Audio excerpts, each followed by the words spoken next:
भारत का एक ऐसा किला जहां पर पूरी बारात गायब हो गई थी।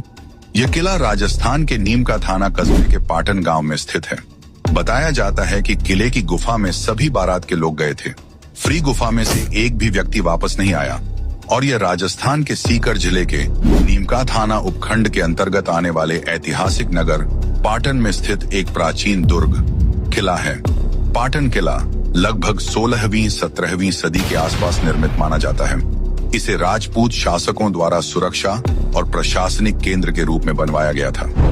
यह इलाका पहले जयपुर राज्य कछवाहा राजवंश के अधीन था और पाटन एक महत्वपूर्ण ठिकाना माना जाता था।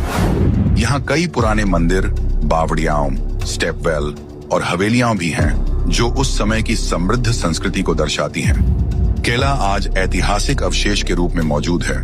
स्थानीय लोग इसे पाटन का किला या पाटन दुर्ग नाम से जानते हैं।